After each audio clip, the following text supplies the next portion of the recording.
जनता party और जिनका हमें बेसब्री से इंतजार था, हरियाणा के मुख्यमंत्री आदरणीय श्री नायब सैनी जी हमारे बीच पधारे हैं। मैं उनका स्वागत करता हूँ। जोरदार तालियां बजाएं, सब लोग उपस्थित हो गए।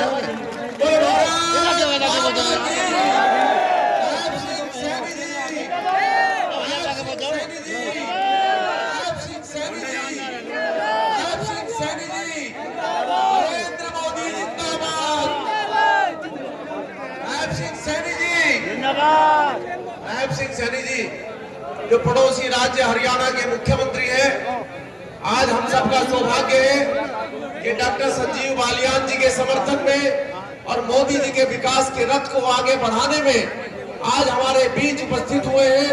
मैं उनका हृदय की गहराइयों से, हृदय तल से बहुत बहुत स्वागत करता हूं और उनके साथ हमारे प्रदेश के महामंत्री एमएलसी आदरणीय श्री सुभाष यदुवंशी भी हमारे बीच में है। मैं उनका भी बहुत बहुत स्वागत अभिनंदन करता हूं और उनसे निवेदन करता हूं कृपया कार्यकर्ताओं से मिलते हुए मंच पर आकर अपना स्थान ग्रहण करें। आदरणीय श्री नायब सिंह सैनी जी, आदरणीय सुभाष यदुवंशी जी, और वो समय आ गया है जिसका सुबह से हम लोग बेसब्री से इंतजार कर रहे हैं। हमारे पड़ोसी राज्य हरियाणा से हमारे माननीय मुख्यमंत्री श्री नायब सिंह सैनी जी हमारे बीच पधार चुके हैं, जिनका ओजस्वी भाषण आज हम सबको सुनने को मिलेगा। और मैं आपको बता दूं, आदरणीय नायब सिंह सैनी जी लगातार दौरे पर है, अभी भी सीधे बिजनौर से आ रहे हैं। एक दिन में 3-3, 4-4 सभाएं करते हुए हम सबका मार्गदर्शन और उत्साहवर्धन करने के लिए आज एक बार फिर हमारे बीच में इस खतौली के प्रांगण में पधारे हैं। मैं आदरणीय सुभाष यदुवंशी जी उनका भी स्वागत करता हूं। कृपया उनसे निवेदन करता हूं मंच पर आकर अपना स्थान ग्रहण करें और हमारे पड़ोसी राज्य के माननीय मुख्यमंत्री आदरणीय श्री नायब सिंह सैनी जी का बहुत जोरदार स्वागत, एक बार बहुत जोरदार स्वागत तालियां बजाकर करेंगे सब लोग। मैं नारा बोलूंगा, आप लोग तालियां बजाएंगे। Nayab Singh Saini ji, Nayab Singh Saini ji, Nayab Singh Saini ji, Nayab Singh Saini ji, doctor Sanjeev Balyan, doctor Sanjeev Balyan. आदरणीय नायब सिंह सैनी जी हमारे मंच पर पधार रहे हैं। एक बार जोरदार तालियां बजाकर स्वागत करेंगे सभी लोग।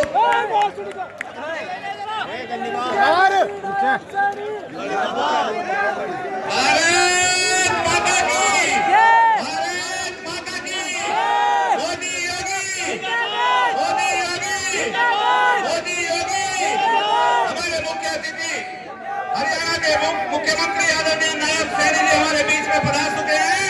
सब करतब ध्वनि के साथ माननीय मुख्यमंत्री जी का स्वागत करेंगे। सभी करतब ध्वनि।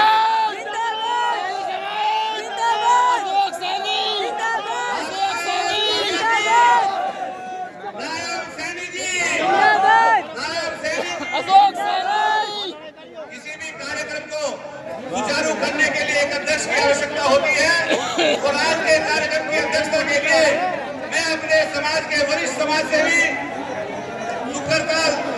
धर्मशाला के सम्मानित अध्यक्ष आदरणीय बनारसी दास जी को आज की अध्यक्षता के लिए नियुक्त करता हूँ और उनसे आग्रह है कि वो आज के कार्यक्रम की अध्यक्षता स्वीकार करें। भारत माता की कार्यक्रम को आगे बढ़ाते हुए मैं सर्वप्रथम आमंत्रित करता हूँ अपने इस क्षेत्र के लोकप्रिय सांसद केंद्रीय मंत्री और हमारे प्रत्याशी आदरणीय संजीव बालियान जी को देकर के हमारे मुख्य अतिथि हरियाणा के मुख्यमंत्री आदरणीय नायब सैनी जी का स्वागत अभिनंदन करें।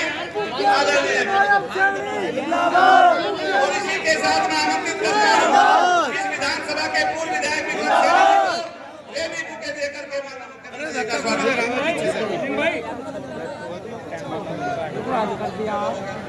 तुम्हारे पास ही खड़ा है। मैं आमंत्रित करता हूँ आदरणीय संजीव बालियान जी को, ये हमारे प्रदेश के महामंत्री और पश्चिम के हमारे प्रभारी आदरणीय सुभाष यदुवंशी जी का भी और इसी क्रम में मैं सांसद जी से ये भी आवेदन करता हूँ कि वे मूवमेंट को देकर के हमारे मुख्य अतिथि आदरणीय नायब सैनी जी का मूवमेंट को देकर के स्वागत करें। हमारी बहन सपना कश्यप जी हमारे बीच में है, वो भी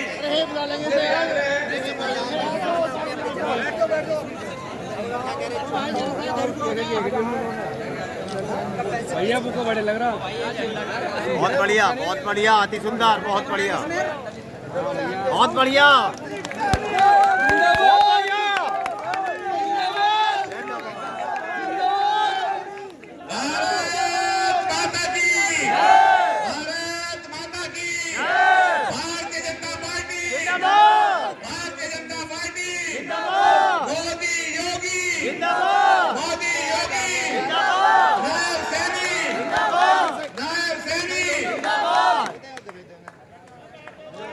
ये माता जी, हाँ बोले।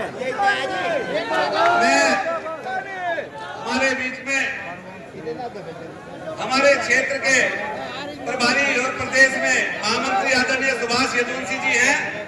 मैं उनसे आग्रह करता हूं कि वे हमारा मार्गदर्शन करें। आदरणीय सुभाष यदुवंशी जी।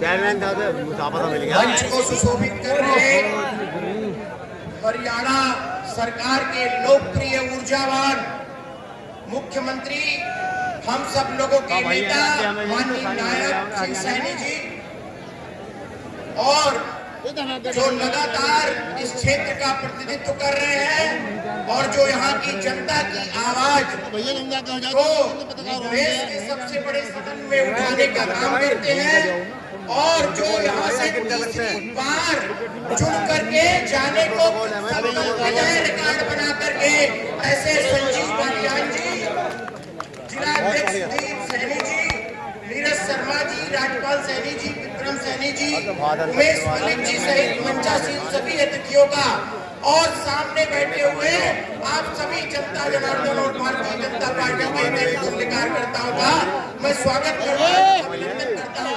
माननीय मुख्यमंत्री जी का कार्यक्रम पहले से लेकर है, इसलिए मैं बहुत कम शब्दों में अपनी बात समाप्त करके हम सब लोगों को सुनने आए हैं। मैं आपसे एक बात कहना चाहता हूँ कि जब आप मतदान करने जाइएगा तो वहाँ ये सोचिएगा कि वो कौन है देश में जिन्होंने 14 करोड़ उज्ज्वला गैस देने का काम किया है।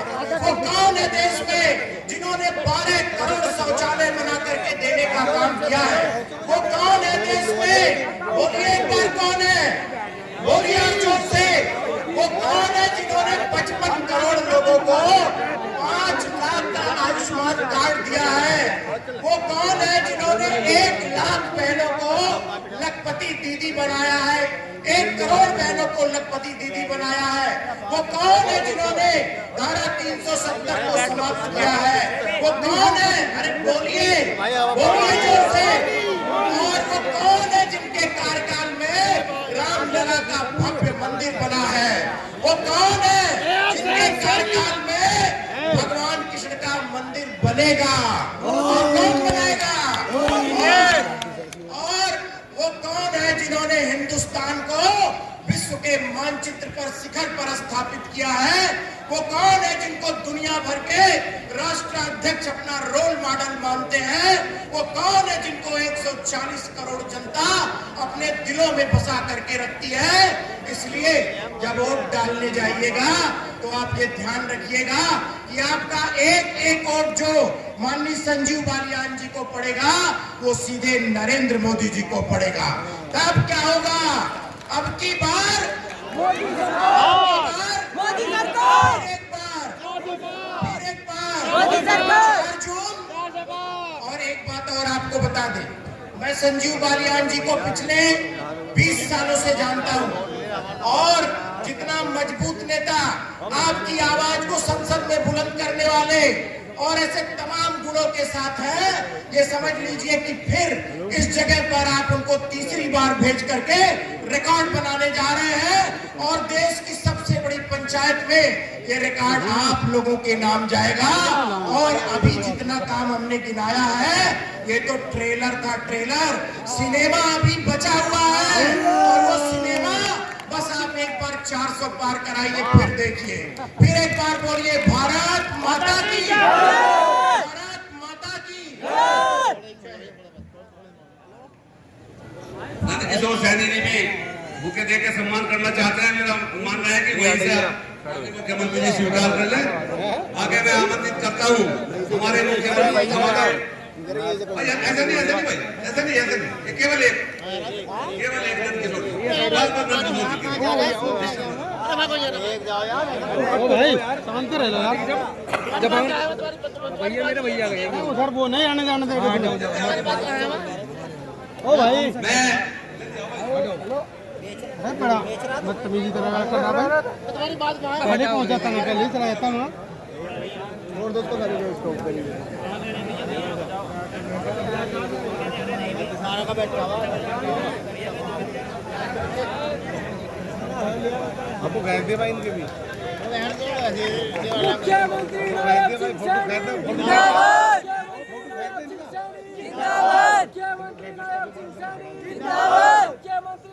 हमारे बीच में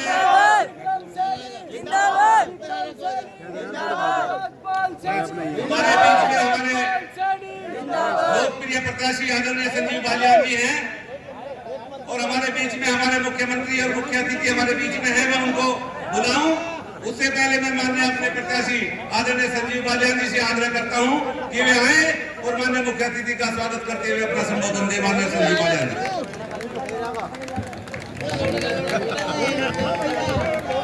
आज के कार्यक्रम के मुख्य अतिथि, मैं रुक जाओ रे, मैं थम जाओ।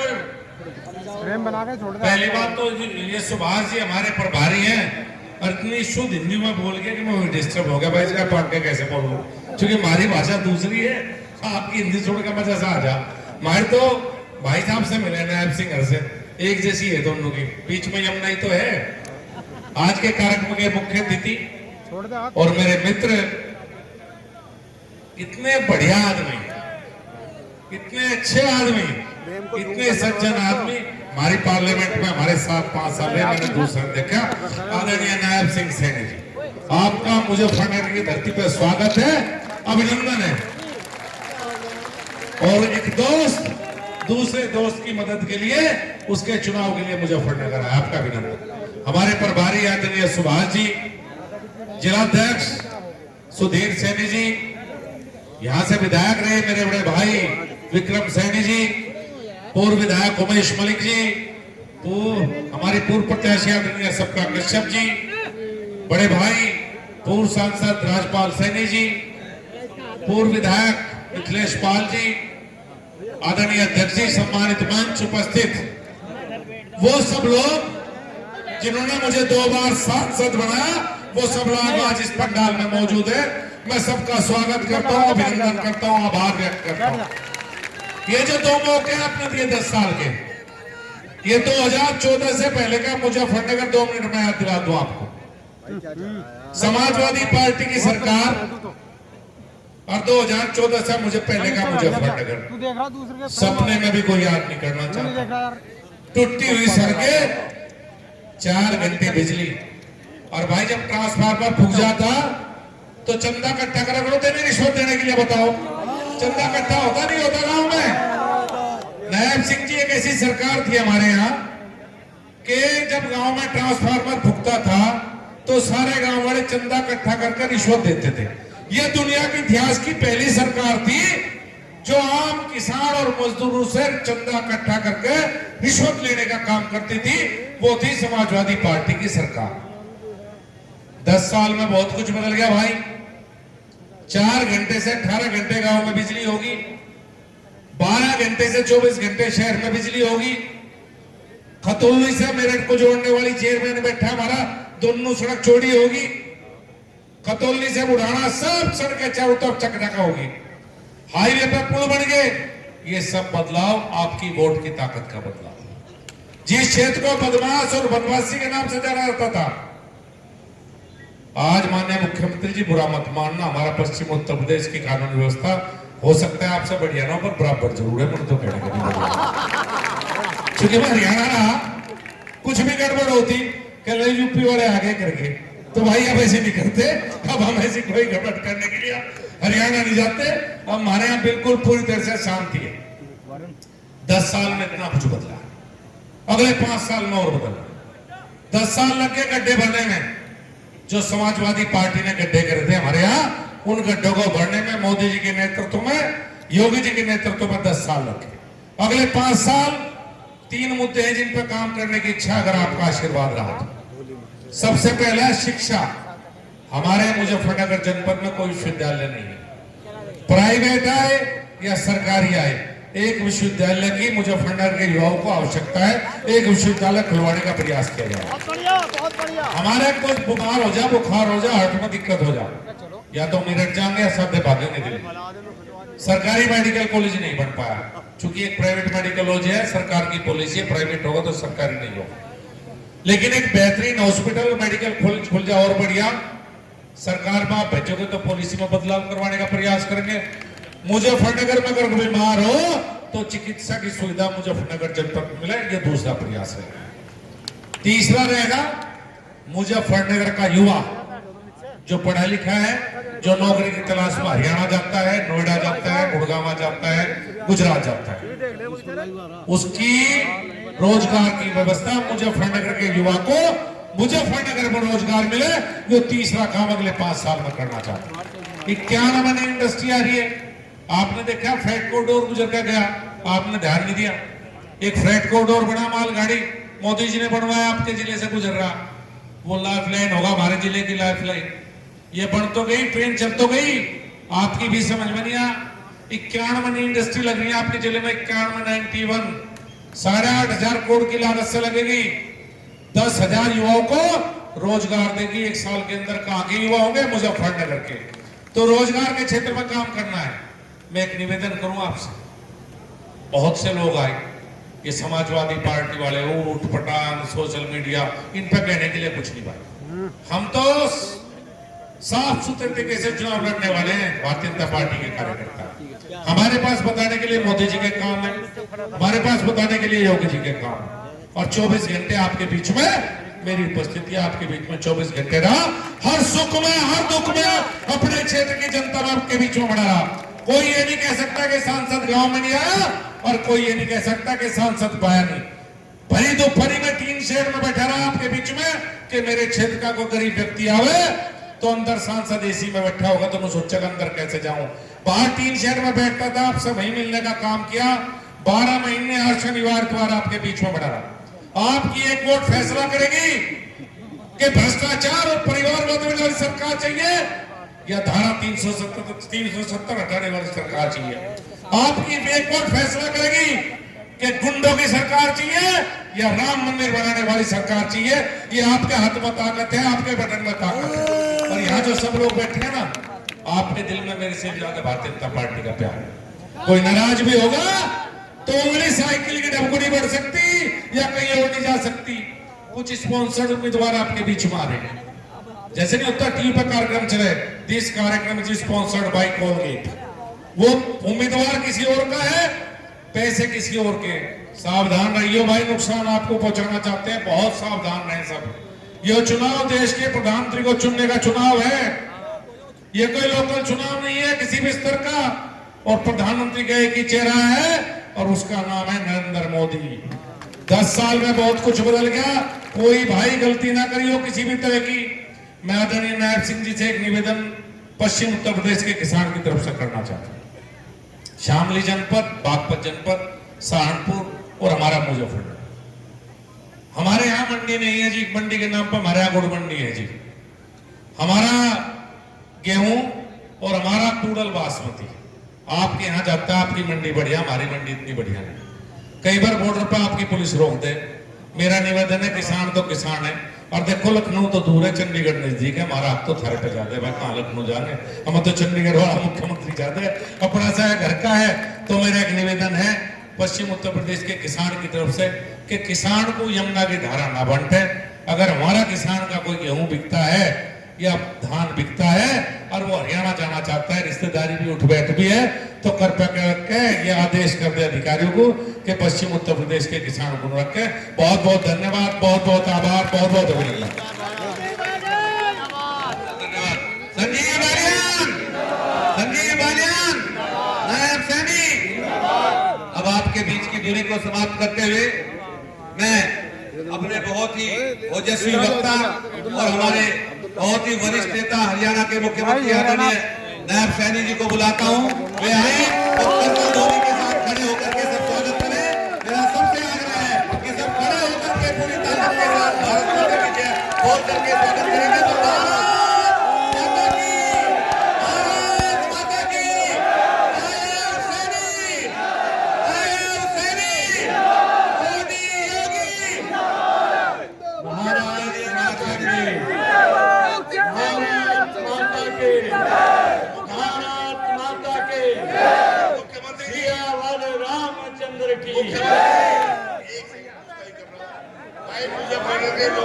मुजफ्फरनगर लोकसभा के लोगों, ये हमारा शान है, हरियाणा से आए हैं।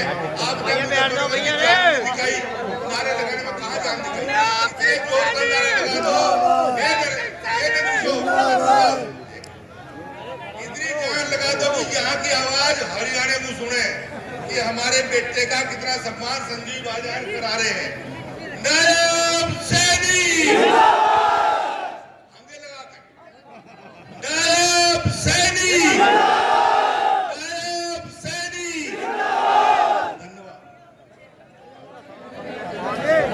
भारत माता के सियावर रामचंद्र की, सियावर रामचंद्र की। मुख्यमंत्री नायब सिंह सैनी जिंदाबाद, मुख्यमंत्री नायब सिंह सैनी जिंदाबाद। मंच पर विराजमान भारतीय जनता पार्टी के वरिष्ठ नेता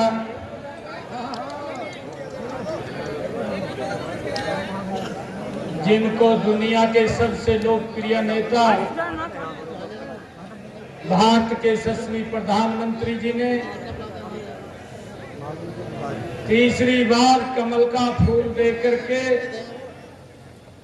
आप सबका आशीर्वाद लेने के लिए भेजा है। और आदरणीय प्रधानमंत्री जी ने मुझे कहा कि आपने जाकर के मेरी राम राम भी बोलनी है।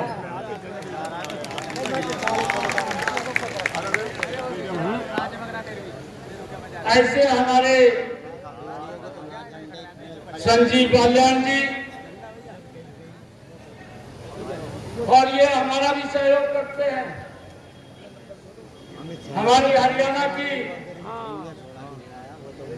कई लोकसभा की सीटों की इनकी जिम्मेवारी है। मैं अभी बात कर रहा था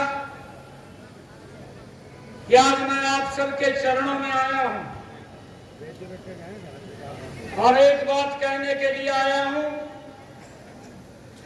कि 19 तारीख को एक एक वोट आप कमल के फूल पर दे दीजिए। जब 4 जून को रिजल्ट आए तो ये मैसेज जो अगले चरणों का मैसेज है, ये मैसेज ये जाना चाहिए कि नरेंद्र मोदी 400 पार जा रहा है। अमित शाह, ये मैसेज हमने देना है। और जब 19 तारीख को आप लोग वोट पोल करेंगे तो 20 तारीख को संजीव बालियान जी को हम हरियाणा ले जाएंगे। इनका वहां पर हम लाभ लेंगे। भाइयों, मैं अपील करने के लिए आया हूं कि संजीव बालियान जी मेरे बहुत अच्छे मित्र हैं। कभी भी आपकी कोई बात आती थी तो मैं बालियान साहब को लोकसभा में ही बोलता था और बालियान साहब तुरंत फोन करके उसका समाधान कराते थे। ये मैंने देखा है। मैं ये अपील आप सबके चरणों में करता हूं कि नरेंद्र मोदी जी ने जो ये सम्मान ये आप लोगों को दिया है। शाम को हर रोज पूछते हैं प्रधानमंत्री जी फोन करके कि आज आप नागपुर में गए थे, फिर मैं बिजनौर में गया था और अब मैं आपके बीच में हूं यहां पर, और उसके बाद बेट में हूंगा। तो क्या कहा है? तो क्या कहूं प्रधानमंत्री जी ने? है कोई किंतु परंतु तो नहीं है ना? है? मैं बोल दूं ना विश्वास के साथ। प्रधानमंत्री जी को कह देता हूं कि मैं खटौली में गया था और वहां की सरकारी ने एक संकल्प लिया है कि जब तक उत्तर प्रदेश की 80/80 लोकसभा की सीटें आप तक न पहुंचा दे,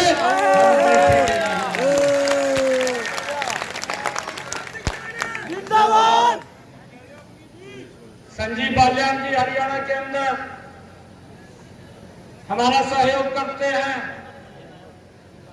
मैं आज आप लोगों की सरदारी के बीच में हम 10 की 10 हरियाणा की लोकसभा की सीटें नरेंद्र मोदी जी को तीसरी बार भेज रहे हैं। बहुत बढ़िया, बहुत बढ़िया। भाई पिछली बार एक सीट कम कर दी थी। आप लोगों को मैं कहना चाहूंगा, जो नेता अपने पूरे देश को दिया है, ऐसा नेता दुनिया में किसी के पास नहीं है जिसने भारत का गौरव 10 वर्षों के अंदर इस दुनिया के अंदर ऊंचा करने का काम किया है। भाइयों, ऐसे व्यक्ति को एक एक वोट चुन करके खड़े होकर के कमल का बटन दबा करके, भाइयों कमल का बटन तो कटौली में दबेगा, उसकी ताकत नरेंद्र मोदी जी के पास दिल्ली में जाएगी भाइयों। और मैं आपसे ये आग्रह भी करूंगा कि आप मजबूती से इस उत्तर प्रदेश के विकास के लिए, इस देश के विकास के लिए नरेंद्र मोदी भाइयों जरूरी है। नहीं तो गठबंधन गठबंधन में कुछ परिवार जुड़ गए हैं। अभी संजीव बालियान जी कह रहे थे, क्योंकि मैं भी इस क्षेत्र से बहुत नजदीक से परिचित हूं, मेरा सौभाग्य है कि आज मैं अपने परिवारजनों के बीच में आया हूं। और जब मैं यहां आता था, मेरे को कई बार ये बात बोलते थे, कहा जी इस रोड से मत जाना, कहा बड़ा खतरनाक है, ये बोलते थे। मैंने कहा नहीं, अभी मैं बेट में जाऊंगा। ये 2016 की बात है। मैं हरियाणा में मंत्री था। मैं बेट के अंदर एक जनसभा में गया और जब मैं जनसभा में बात करके मैं उतरने लगा तो कुछ बुजुर्ग मेरे पास आए और बुजुर्ग कहने लगे मेरे को, कहा बेटा एक बात करनी है। मैं कहा बताओ कहूँ क्या बात है। मेरे को कहने लगे, कहा वोट तो हम बीजेपी को देंगे, परंतु एक काम कर दो। मैंने कहा क्या करना था, वो बताओ काम करेंगे। वो कहने लगे, कहा या गुंडागर्दी समाप्त करवा दो। ये बुजुर्गों ने बात कही, कहा या गुंडागर्दी समाप्त करवा दो, हम कमल के फूल को वोट देंगे। मैंने उनको कहा, मैं कहता हूं आप कमल के फूल के वोट दो। मैं विश्वास दिलाता हूं जब कमल का फूल उत्तर प्रदेश में खिलेगा यह गुंडागर्दी समाप्त हो जाएगी। मैंने ये बात उनको कही और वो ताऊ मेरे को करने लगा, कहा जी मैं तो कहा उसी काम करेंगे, हरियाणा में बाहर जाएंगे।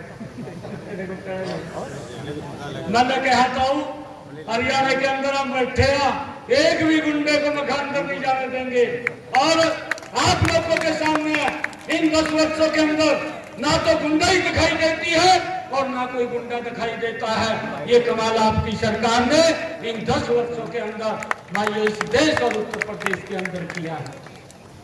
कितना भी बड़ा गुंडा था, ये समाजवाद के लोग जब भी आते हैं भाइयों गुंडागर्दी बढ़ जाती है। ये घमंडिया गठबंधन के लोग जब भी इस देश के अंदर आते हैं भ्रष्टाचार की गति बढ़ जाती है। नरेंद्र मोदी की सरकार बनती है, यह डबल इंजन की सरकार बनती है, विकास की गति तेज हो जाती है। भाइयों इस बात को हमने समझना है।